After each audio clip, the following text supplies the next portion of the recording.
غلطی صرف تمہاری تھی، ذرا اپنے صبح والے لہجے پہ غور کرنا تھا۔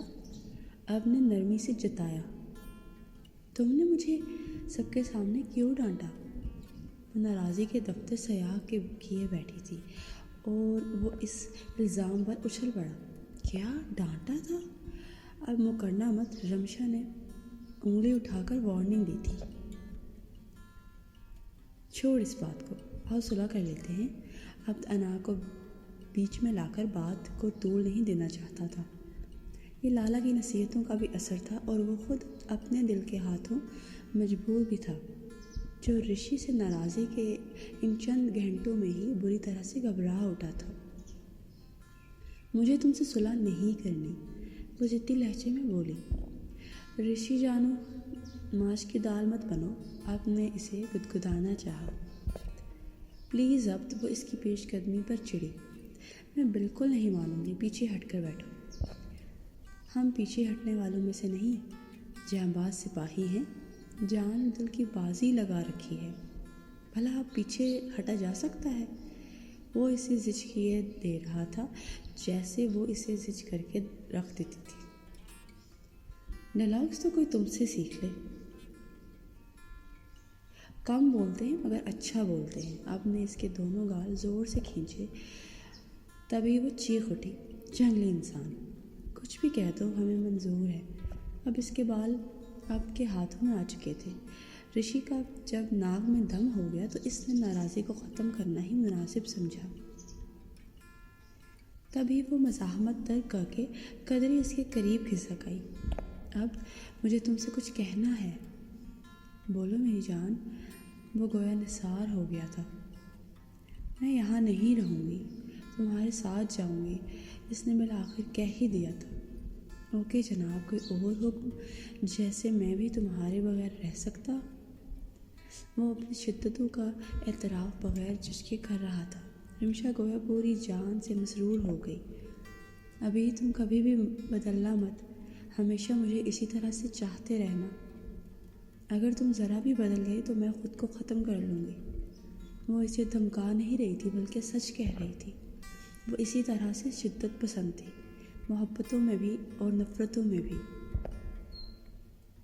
اب کی چھٹی ختم ہو چکی تھی، سو وہ واپس چلا گیا تھا۔ جاتے جاتے وہ اسے بھرپور تسلی دے کے گیا تھا، میں گھر کا بندوبست کر لوں پھر تمہیں لے جاؤں گا۔ اب کی تسلی نے اسے مطمئن کر دیا۔ اس دوران وہ اپنی ممی سے بھی مل آئی تھی۔ وہ بیٹی کو مسرور اور شاد دیکھ کر اندر تک سرشار ہو گئی تھی۔ روایتی ماؤں کی طرح انہوں نے بھی اس کے گھریلو حالات کے بارے میں کریت کر پوچھا تھا۔ گھر والے ٹھیک ہے تمہارے ساتھ؟ اب کا رویہ کیسا ہے؟ خیال رکھتا ہے تمہارا؟ اسی طرح کے چھوٹے چھوٹے سوالات کے بدلے میں وہ انہیں مطمئن کر رہی تھی۔ شکر ہے تم کچھ تو نارمل ہوئی۔ ان کے دل سے سارے وسوسے دور ہو گئے تھے۔ کہاں ممی، دل نے جو بے عزتی کا داغ سجا رکھا ہے وہ اسی وقت دھل پائے گا جب میں بھی ویسا ہی ایک داغ لگاؤں۔ وہ پیر جھلاتے ہوئے مزے سے بولی۔ ممی نے شاید سنا نہیں تھا ورنہ ان کا دل ضرور دھک کے رہ جاتا۔ چند ماہ بعد وہ اب کے ساتھ واپس اسلام آباد چلی آئی۔ تب اس نے تڑپ کا پہلا پتا جھاڑ پھونک کر ایک پرانے بوسیدہ لفافے میں سے نکالا۔ ان دنوں عبد اور وہ ہنی مون سے واپس آئے تھے۔ عبد کا موڈ بھی خوشگوار تھا اور اس کا بھی خوشگوار ترین تھا۔ عبد کا خیال تھا انہیں کچھ دنوں کے لیے گھر والوں سے ملنے کے لیے جانا چاہیے، سو وہ عبد کی بات مان گئی۔ وہ گھر آئے تو ہمیشہ کی طرح ان کا بھرپور استقبال کیا گیا۔ یہاں آ کر عبد کے پوچھنے پر رشی کو خیال آیا تھا کہ وہ ان سب کے لیے دبئی سے لائی گفٹ اسلام آباد ہی بھول آئی ہے۔ ابھی انہیں آئے ہوئے صرف 2 ہی گھنٹے ہوئے تھے جب عبد کو بینک کا کوئی کام یاد آ گیا۔ عبد کے چلے جانے کا یقین کر کے رمشا قدرے مطمئن ہو گئی۔ گھر کی دونوں بزرگ خواتین کے ادھر ادھر ہوتے ہی وہ حولیہ کے کمرے میں چلی آئی۔ وہ اسے دیکھ کر خوش ہو گئی۔ آؤ رشی بیٹھو، اس نے بیڈ پر ہی اپنے قریب اس کے لیے جگہ بنائی۔ سوری، میں یہاں بیٹھنے کے لیے نہیں آئی ہوں، اس نے الٹی روکھے انداز میں چبا چبا کر کہا۔ تو پھر؟ حوریہ نے استفہامیہ نظروں سے اسے دیکھا۔ مجھے آپ سے یہ کہنا ہے کہ اپنے مجاز خدا تک ہمارا ایک میسج پہنچا دیجیے گا۔ کیسا میسج؟ حوریہ قطعاً سمجھ نہ پائی۔ رشی کے انداز و بیان سب بدلے ہوئے تھے۔ اول تو یہ کہ ہمارے حصے کی جو زمین ہڑپ کر کے انہوں نے اپنا کلینک سیٹ کر رکھا ہے، اس میں سے ہمارا حصہ دیں۔ دوسری بات یہ ہے کہ اب اس گھر کو چاہیں بیچ دیں یا چاہیں تو اب کا جو حق بنتا ہے وہ اسے لوٹا دیں۔ اور تیسری بات یہ ہے کہ اس معاملے کی ہوا اب کو نہیں لگنی چاہیے، ورنہ میں آپ کے لوگوں کے ساتھ وہ کچھ کروں گی جو آپ کے گمان میں بھی نہیں ہوگا۔ اس کی آواز میں عجیب سی پھنکار تھی۔ حوریہ بالکل سفید پڑ گئی۔ اس پل دروازہ کھلا تھا اور مسز عدیلہ جزار اندر داخل ہوئی۔ پہلے تو مجھے بتاؤ تم کون ہو، کیا چاہتی ہو، کیوں میرے بیٹے کے پیچھے پڑی تھی، آخر تمہارا مقصد کیا ہے؟ ان کی آواز سے، ان کے تاثرات سے رمشا کو اندازہ ہو چکا تھا کہ اس کی تمام باتیں سن چکی ہیں، مگر اسے کون سی پرواہ تھی۔ وہ ان کے سامنے بے خوفی سے کھڑی ہو گئی۔ اب آپ کا دل ہے نا؟ میں نے آپ کا دل چرا لیا ہے۔ تم چاہتی کیا ہو؟ بیگم عدیلہ گویا لرز کر رہ گئی۔ میں آپ کے اور اناس کے دل کو بہت کاری ضرب لگانا چاہتی ہوں۔ میرا مقصد بھی یہی تھا کہ اناس کے دل کو کوئی گہری چوٹ لگاؤں تاکہ عمر بھر وہ اس درد کو محسوس کر کے بلبلاتا رہے۔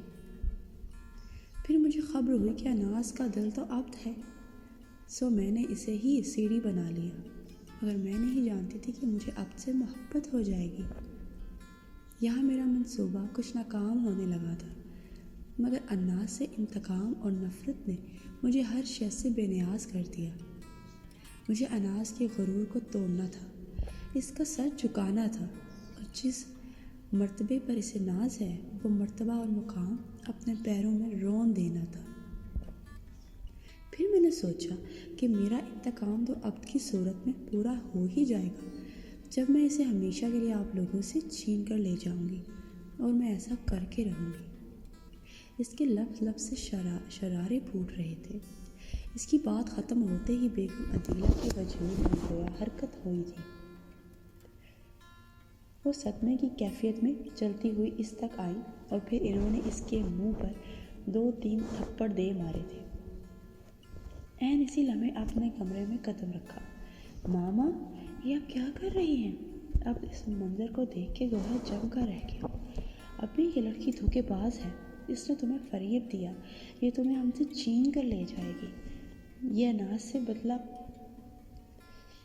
وہ زیادتی انداز میں چیخ رہی تھی جبکہ رمشا مسلسل روئی جا رہی تھی۔ اسے ایک پل کے لیے خوف محسوس ہوا تھا کہ اب ماں کے آنسوؤں سے متاثر ہو کر ساری کہانی جان نہ لے، مگر ایسا ہو نہیں سکا۔ رمشا کرام ایک ذہین آفیسر کو دھوکہ دینے میں کامیاب ہو گئی۔ وہ سسکتے ہوئے اس کے کندھے سے آ لگی۔ وہ عبد کو ماں کی طرف متوجہ نہیں ہونے دینا چاہتی تھی۔ پلیز اب مجھے یہاں سے لے چلو، میرا دم گھٹ رہا ہے، میں مر رہی ہوں، مجھے یہاں سے لے جاؤ، مسلسل چیخ رہی تھی۔ ہاں، اب اسے واقعی یہاں سے لے جاؤ، اگر یہ ادھر سے نہ گئی تو ہمارا دم ضرور نکال کر رہے گی۔ حوریہ نے سلگتے لہجے میں التجا کی تھی۔ کیا میں پوچھ سکتا ہوں کہ کچھ پل پہلے یہاں کون سے ڈرامے کا سین چل رہا تھا؟ وہ حوریہ کی طرف دیکھتے ہوئے زہر خند لہجے میں بولا، تم اپنی بیوی سے ہی تفصیل پوچھ لو، ہماری سچائی تمہیں جھوٹ لگے گی اور اس کے جھوٹ پر تمہیں یقین آئے گا۔ حوریہ تلخی سے کہتے ہوئے ماما کی طرف متوجہ ہو گئی۔ اب اس سے کہو ہمارے گھر سے چلی جائے، یہ تمہارے قابل نہیں ہو سکتی۔ ماما گویا تھک کر بولی۔ اب آؤ چلیں، ہم اپنے گھر چلیں۔ وہ اس کا بازو تھام کر التجائیہ انداز میں بولی، اور پھر وہ دونوں ایک ساتھ باہر نکل گئے۔ بیگم عدیلہ جرار بس پتھرائی نظروں سے انہیں دیکھے جا رہی تھی۔